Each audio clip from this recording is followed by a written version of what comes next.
Pela fé posso enxergar, pela fé posso tocar, pela fé, pela fé.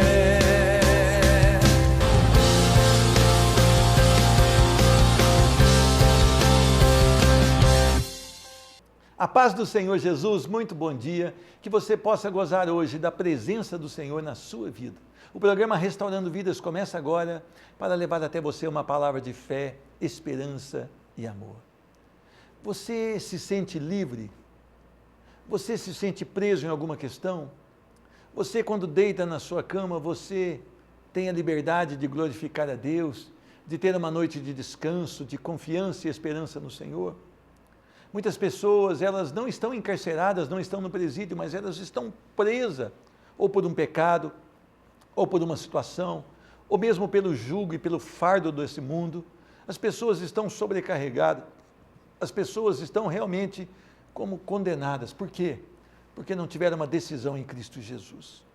Tem um texto em Romanos, capítulo 8, versículo 1, que diz: portanto, agora já não há condenação para os que estão em Cristo Jesus.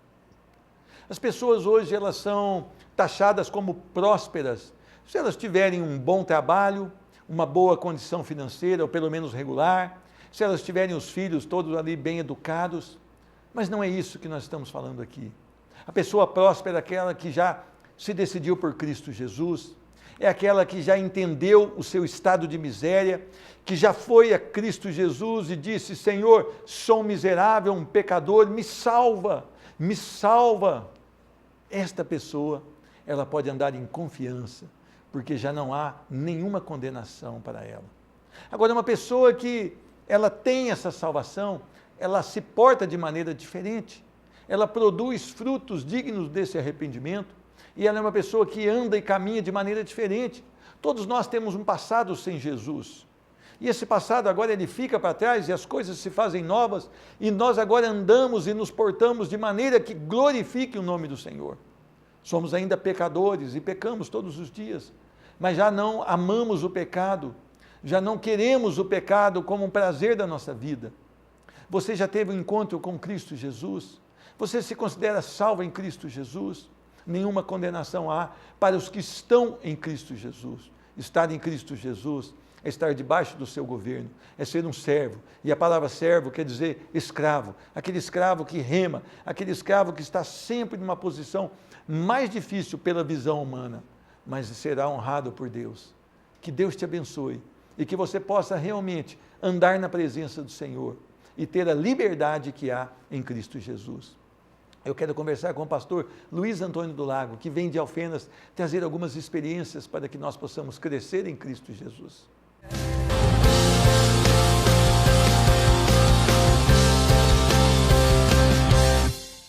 Tenho o privilégio de receber mais uma vez no programa Restaurando Vidas o meu irmão em Cristo e pastor Luiz Antônio. Deus abençoe, a paz do Senhor Jesus. Abençoe, pastor Pedro. É sempre um privilégio. O coração da gente se alegra quando a gente está com homens de Deus, homens que estão na obra do Senhor Deus. Amém. Pastor Luiz, vamos falar um pouquinho então, homens de Deus, homens da obra do Senhor. As pessoas normalmente, hoje, elas querem ser pastor para ter uma vida, uma remuneração, para ter privilégios, para a igreja servi-lo. Mas o nosso modelo, que é Cristo Jesus, ele diz que o servo é aquele que está agarrado com Cristo Jesus, então o pastor tem que ser mais servo ainda. Como é que o senhor enxerga isso? O grande modelo tem que ser Jesus Cristo. Enquanto as pessoas o procuravam ali para receber alimentação, para conseguir alguma coisa, o próprio Jesus disse: o Filho do Homem não tem nem onde reclinar a sua cabeça. Esse é o grande modelo de Jesus, o modelo de servir. Então, aquele que realmente está com o coração na obra, ele não tem noite, não tem madrugada, não tem final de semana, não tem dia de folga. Recurso. Esse é o mais difícil, não tem condição financeira. E quantas vezes ele tira da boca dele para colocar. Me veio à memória agora a história de um pastor falecido há uns 3 meses atrás na cidade de Passos. Eu conheci a história dele, ele mudou para uma casa lá durante 6 meses. Ele vivia de goiaba, ele e a esposa, e de algumas verduras na horta e alguma coisa que algum vizinho dava. Por quê? A igreja não tinha recurso nenhum. E todo mundo falou, vai embora dessa cidade, abandona. E ele falou, não posso fazê-lo, porque aqui tem muito povo de Deus e o Senhor me mandou para cá. Ele vai me sustentar. Amém. Pastor Luiz, a igreja hoje, ela tem a visão de atingir as pessoas perdidas. Mas a gente tem uma estatística que nós temos 40 milhões de convertidos no Brasil, que se denominam cristãos. Mas o Brasil está indo de mal a pior, principalmente em valores. Por que o senhor acha que está acontecendo essa discrepância tão forte?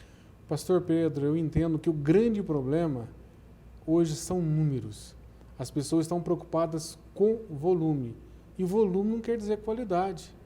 Infelizmente, faz-se qualquer coisa para lotar uma igreja. E, infelizmente, Romanos 12 não está se cumprindo, está fazendo exatamente o contrário. Não vos conformeis com esse século, ou seja, não toma forma desse século. A igreja está fazendo exatamente o contrário. Ela está tomando a forma do mundo. Ela está se amoldando ao mundo. Só moldando ao mundo, certo? Para atrair pessoas. E eu sou muito sincero com relação a isso. Se não for o evangelho que vai atrair as pessoas, infelizmente, é tempo perdido. Hoje nós temos uma outra, o senhor falou de estatísticas. Então a pessoa chega no final do culto, ela fala, quem quer receber Jesus como Senhor? Aí vem 10 pessoas à frente, ele fez um apelo ali emocional, as pessoas vêm à frente, ele fala, agora nós temos mais 10 salvos, vamos escrever mais 10 pessoas no livro da vida. Parece que ele até é o Senhor Jesus, ele que escreve. Será que ele não está levando as pessoas a serem enganadas? Porque o novo nascimento é bem mais profundo que isso. Paulo, ele fala muito que nós devemos prestar o culto racional. A emoção é gostosa. A emoção, naquele momento de dor, de luta, a gente busca realmente aquilo que está na frente. Mas, infelizmente, as pessoas ficam na emoção. Tem que partir para a razão. A pessoa aceitou Jesus no primeiro momento, então ela tem que ser discipulada no caminho. E me veio a memória de novo quando Paulo está naquela situação, orando, né? O servo chega e fala com ele. Deus fala com ele e ele fala, olha, você vai ver o quanto importa sofrer pelo meu nome. A caminhada do cristão não é fácil. A caminhada do cristão é renúncia a todo momento. A caminhada do cristão é todo dia uma situação nova, ele é provado, ele é testado ao limite. Infelizmente, as pessoas hoje levam na brincadeira, se amoldando ao mundo, está tudo certo, não tem problema. Nada a ver. Nada a ver. Esse é o grande problema. Então, se você compra e dá o calote, está tudo certo. Se você está aí fazendo uso de substâncias psicoativas ou até legais, como álcool e outras coisas, está tudo certo. Todo mundo faz o que tem. Mas Jesus, ele tem um padrão. Sim, sim e não, não. No jornal UOL, saiu notícia, eu não sei se é artista ou cantora, ela se converteu, parece que o nome é Tayla, alguma coisa assim, e diz que ela foi batizada numa igreja evangélica, não sei se é São Paulo, mas ela falou que ela vai continuar sendo a ministra da bateria de uma escola de samba, ela vai continuar indo para balada, e um dia antes do batismo, ela ainda foi numa festa de balada. Como é que o senhor enxerga isso? A palavra de Deus, ela é a mediadora de todos os questionamentos. E a palavra de Deus diz que de uma mesma fonte não tem como sair águas doces e amargosas. Não dá para você servir a 2 senhores. Então é impossível. Ou você vai servir um e vai decepcionar o outro, né? Vai entristecer o outro. Então, um reino não tem como subsistir como reino dividido. Então, você não tem como servir ao Senhor hoje e ao diabo amanhã. Infelizmente, essa pessoa não conheço, nunca vi, sabe? Mas está totalmente equivocada, sabe? Aquele que aceitou Jesus. As coisas velhas se passaram, eis que se fizeram novas. Aquele que tem Jesus no coração não suporta mais viver no meio do pecado. E pior é o ministro que a batiza, né? Conhecendo a história. Mas, pastor, o grande problema, eu volto lá no início da nossa conversa, são números. Números tanto, dói falar isso, tantos financeiros como número de pessoas. Minha igreja tem 500 pessoas, tem 1.000, tem 2.000, arrecada 3.000. tanto. E levanta tantos mil reais. Mas e se Jesus voltar? E aí? Já é um erro nosso, porque nós não temos igreja, né? Quem tem igreja é o Senhor Jesus. Amém. Pastor, o evangelho hoje pregado por grande parte das denominações evangélicas é um evangelho de carros luxuosos, é um evangelho de não ficar enfermo, é um evangelho que você pode todas as coisas, é um evangelho onde você vai melhorar de vida. Mas como o senhor citou agora há pouco, o evangelho de Jesus Cristo é um evangelho de morte para si mesmo, é um evangelho de abandonar os nossos sonhos para que os sonhos de Deus se concretizem, é um evangelho de dor, é um evangelho de cruz, é um evangelho de renúncia total. Como é que o senhor tem enxergado isso? Pastor, eu ouvi uma ilustração algum tempo atrás, que eu repito sempre na igreja para as pessoas nunca se esquecerem. Que diferença vai fazer na tua vida daqui a 100 anos? Se você morou na melhor casa da cidade, na mansão da cidade, ou se você morou num barraco? Que diferença vai fazer na sua vida daqui a 100 anos? Se você comeu nos melhores restaurantes, ou se você comeu só o arrozinho com feijão e ovo? Que diferença vai fazer na sua vida daqui a 100 anos? Se você andou nos carros de luxo ou você andou a pé? Que diferença vai fazer na sua vida daqui a 100 anos? Se você usou as melhores roupas, sapatos de luxo, ou se você andou descalço ou com a chinelinha no pé? Daqui a 100 anos, a grande diferença na sua vida vai ser se você aceitou Jesus como o único suficiente Salvador. Porque todas essas outras coisas já passaram. E se você não colocou Jesus no teu coração, infelizmente, você, como diz Salomão, você simplesmente tentou segurar o vento, você viveu simplesmente na vaidade e perdeu o essencial, que é a presença eterna de Jesus Cristo. E agora, pior que isso, é viver com esse afastamento eterno de Jesus, né? Sem o consolo do Espírito Santo, sem a possibilidade da salvação em Cristo Jesus, e as pessoas vão chorar, né? Diz a palavra, né? Vão chorar e vão ranger os dentes, porque vai ser eternamente, né, pastor? Pastor, eu tive outro dia falando num velório, e a primeira pergunta que eu fiz foi: quem quer morar no céu? Logicamente, todos levantaram a mão. Eu falei: a gente consegue aqui, sabe? Porque Hebreus 9:27 é bem claro: ao homem está ordenado morrer uma só vez, a seguir o juízo. Então quer dizer que o Espiritismo já caiu aí. O Espiritismo, infelizmente, também a visão lá do catolicismo, onde tem o purgatório, não tem solução. Mas isso não quer dizer nada. Então, você está chamando a palavra de Deus de mentirosa. E o pior é isso, não é a palavra, você está chamando de Jesus de mentiroso. Porque o próprio Jesus disse: passarão céus e terras, mas a minha palavra não vai passar. E está na palavra que a morte é uma vez, logo em seguida o juízo. Então, ou é aqui ou nunca mais. A palavra de Deus, ou você aceita ela como um todo, ou não adianta você ficar aceitando alguns versículos, né, pastor? Infelizmente, algumas pessoas colocam que a palavra de Deus, a Bíblia contém a palavra de Deus. Então, te dá uma abertura muito grande para você escolher o que você quer ou o que você não quer. A Bíblia não contém a palavra de Deus. A Bíblia é a palavra de Deus, de Gênesis a Apocalipse. Nada pode ser colocado e nada pode ser tirado. Senão, como diz a própria palavra, você vai ser anátema, ou seja, amaldiçoado. Pastor, as pessoas também, elas têm um ditado antigo que nós não podemos concordar jamais. Todos os caminhos levam a Deus. Como é que você rebate isso? Interessante que eu fiz um estudo há pouco tempo sobre isso. Começou lá em Roma, né, como os romanos foram os grandes que fizeram as estradas. Então, todos os caminhos levam a Roma. Então, pegando desse dito popular de Roma, trouxeram para os dias de hoje. Todos os caminhos levam a Deus. É uma grande mentira. Jesus Cristo disse: eu sou o caminho, a verdade e a vida. Ninguém vem ao Pai a não ser por mim. Ou Jesus Cristo é o único caminho, ou você está chamando ele de mentiroso. E eu confio nesse Jesus. Então, tudo que é colocado é mentira, é para aquietar o nosso ego, para dar uma falsa tranquilidade, mas, infelizmente, aquele que não está no caminho, que que é Jesus Cristo, ele pode ir para tudo quanto é lugar, menos para a presença eterna de Deus. Pastor Luiz, vez em quando no ministério, a gente se sente muito sozinho, né? E muito afligido. Como é que o senhor tem vencido isso? Jejum e oração. E eu, que está na sua presença, é o grande amigo que eu tenho, pastor Pedro aqui, que a gente se fala todos os dias. Pode-se dizer isso, todos os dias a gente está se falando.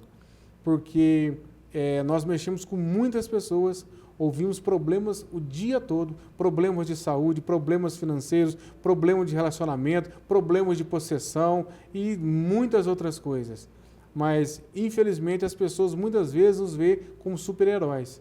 Mas nós somos de carne e osso, temos os mesmos sentimentos. É segurar forte nas mãos de Jesus e ter um apoio como irmão, um colega, sabe, um parceiro como eu tenho contigo aqui e seguir o caminho no nome de Jesus. Há uma esperança para o Brasil, pastor Luiz? Eu creio que sim. Jesus Cristo. Você pode trocar o político que você quiser, você pode colocar quem você quiser lá em cima, sabe? São homens, e homens são falhos. Infelizmente, o poder corrompe. Agora, cabe a nós cumprir exatamente o que a palavra diz. Orar pelo nosso Brasil, sabe? Agora, solução? Só através de Jesus.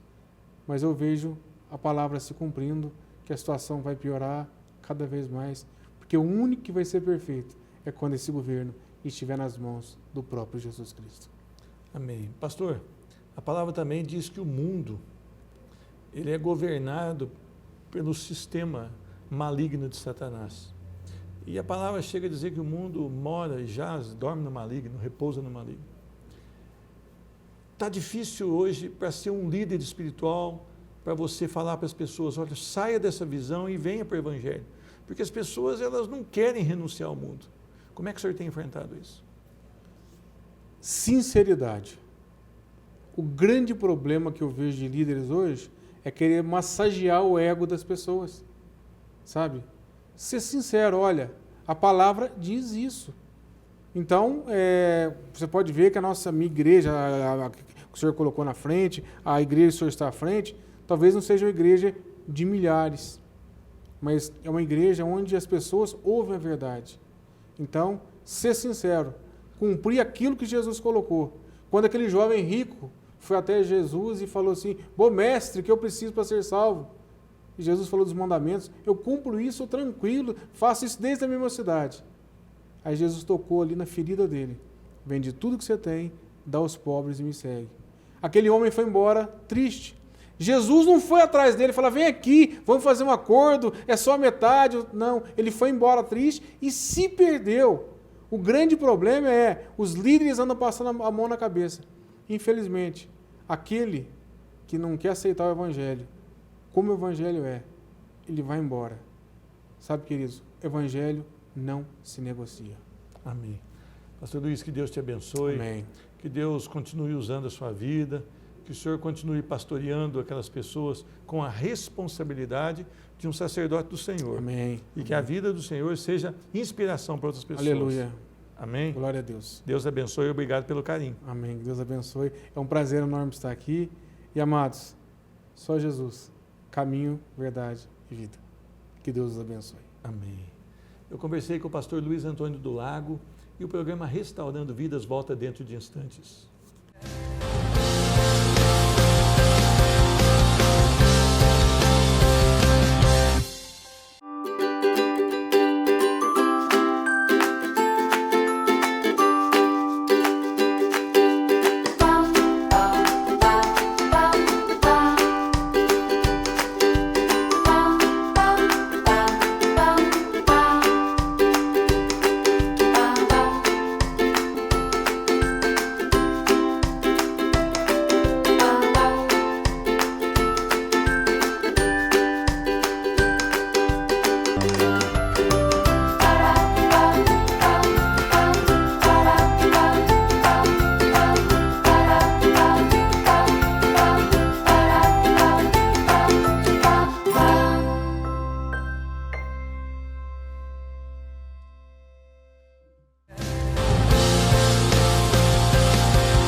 quero falar para você que tem dificuldades de ser cristão, que está sofrendo perseguição, que tem encontrado barreiras, que a sua empresa ela encontra barreiras porque a do seu vizinho não precisa pagar os impostos, mas você que é um cristão precisa. Talvez na escola seus filhos estão sendo perseguidos por serem cristãos. Vale a pena ser cristão. Eu quero ler um texto que se encontra em 2 Timóteo, capítulo 2, versículos de 1 a 10. Portanto, você, meu filho, fortifique-se na graça que há em Cristo Jesus. E as palavras que me ouviu dizer na presença de muitas testemunhas, confia a homens fiéis que sejam também capazes de ensinar outros. Suporte comigo os meus sofrimentos como bom soldado de Cristo. Nenhum soldado se deixa envolver pelos negócios da vida civil, já que deseja agradar aquele que o alistou. Semelhantemente, nenhum atleta é coroado como vencedor, se não competir de acordo com as regras. O lavrador que trabalha arduamente deve ser o primeiro a participar dos frutos da colheita. Reflita no que estou dizendo, pois o Senhor lhe dará entendimento em tudo. Lembre-se de Jesus Cristo, ressuscitado dos mortos, descendente de Davi, conforme o meu evangelho, pelo qual sofro até estou preso como criminoso. Contudo, a palavra de Deus não está presa. Por isso, tudo suporto por causa dos eleitos, para que também eles alcancem a salvação que está em Cristo Jesus, com glória eterna. Amém? Vamos orar. Senhor Deus, muito obrigado. Muito obrigado porque o Senhor tem cuidado de nós, o Senhor tem sido generoso, nós não merecemos a Tua compaixão, o Teu amor, a Tua misericórdia, mas o Senhor tem liberado sobre nós. Senhor Deus, continua agora nos abençoando. Fala no coração dessa pessoa que assiste o programa Restaurando Vidas, que ela seja tocada pelo poder do Teu amor e que ela glorifique o Teu nome em toda e qualquer circunstância. Eu oro e agradeço em nome de Jesus. Amém. Imagina só, Paulo estava preso agora, e preso de uma maneira definitiva. Ele iria morrer após essa prisão, ou durante essa prisão. Paulo ele não estava mais preso numa casa alugada, mas ele estava preso numa masmorra fria, numa masmorra onde havia dificuldade de higiene. Paulo estava, mas ele estava escrevendo para que Timóteo, para que também chegasse essa carta até Éfeso, e eles glorificassem a Deus, e eles não desistissem da caminhada, e eles realmente continuassem a vida aos pés do Senhor. Portanto, meu irmão, não desanime diante das dificuldades. E a primeira coisa que diz aqui a palavra, fortifique-se na graça. As pessoas hoje têm pregado uma graça diferente. Você tem que tomar cuidado que se você for em alguma igreja e prega uma graça onde te dá um álibi para pecar, essa não é a graça.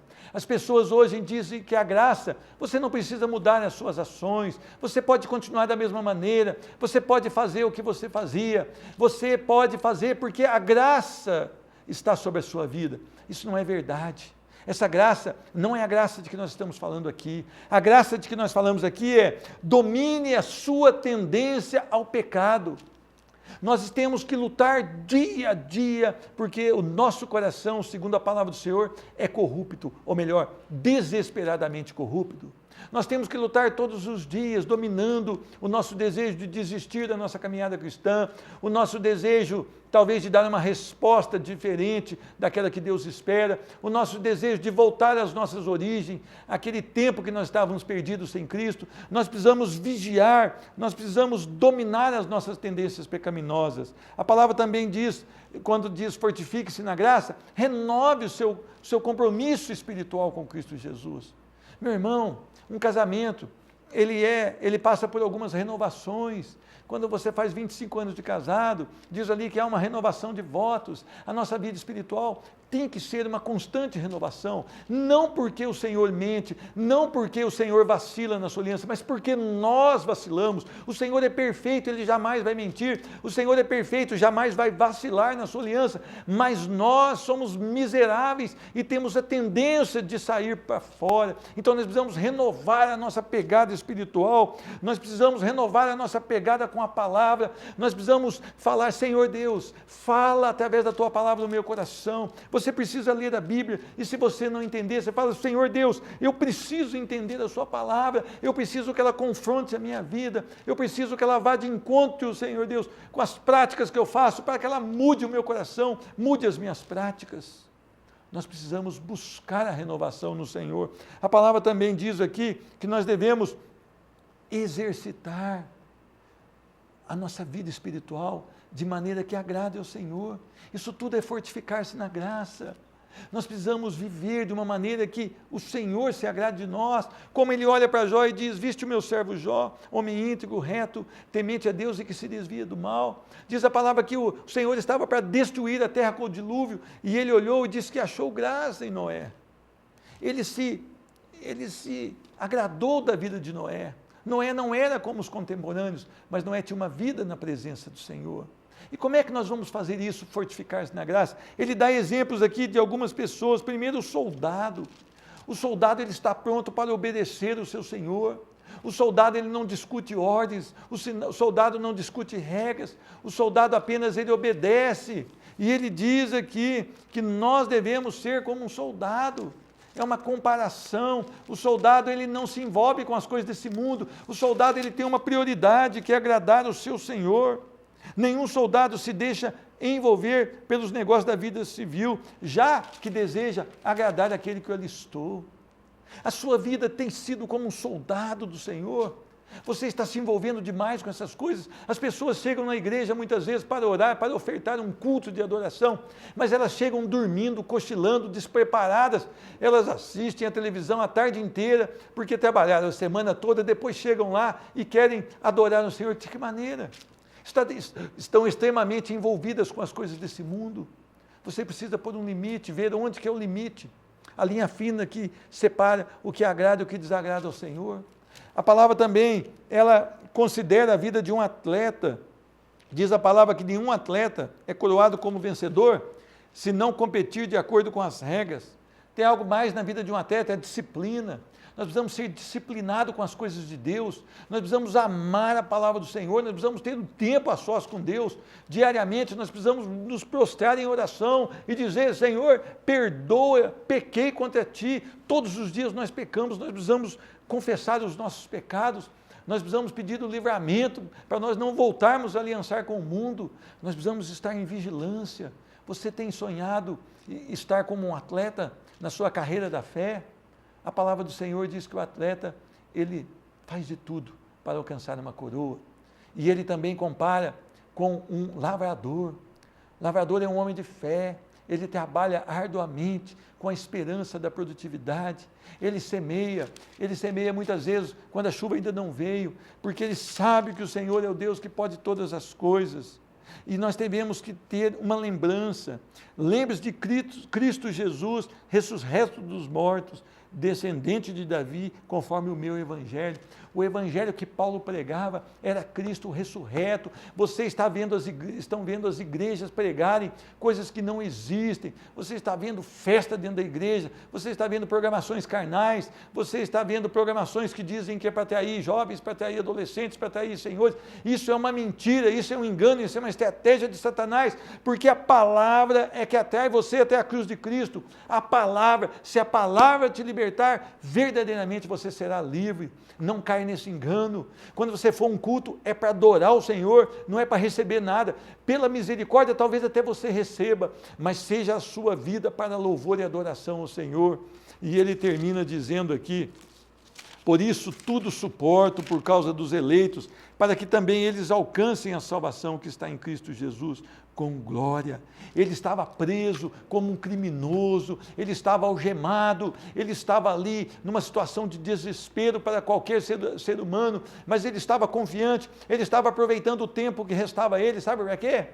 Para escrever uma carta e para falar: Timóteo, avance, não se engane com as doutrinas vãs, tenha firmeza, não desanime na sua fé. E Cristo hoje fala com você: não desanime na sua caminhada cristã, seja bíblico, não caia nessas pregações que você tem ouvido hoje. Jesus Cristo é o Senhor, Ele salva, mas você precisa ir até Ele e dizer: Senhor, eu me arrependo, seja o governante da minha vida. Que Deus te abençoe e que a palavra frutifique no seu coração. Eu oro por você, Senhor Deus, abençoa essa pessoa que acaba de receber a tua palavra, que ela seja tomada pelo poder do Espírito Santo e que haja frutificação na sua vida. Tudo isso para louvor da tua glória, no nome de Jesus Cristo é que eu oro e agradeço. Amém. Que Deus te abençoe, que você possa ter um dia inspirado em Cristo Jesus, que a sua vida também sirva de inspiração para outras pessoas, em nome do Senhor Jesus Cristo. Pela fé posso enxergar, pela fé posso tocar.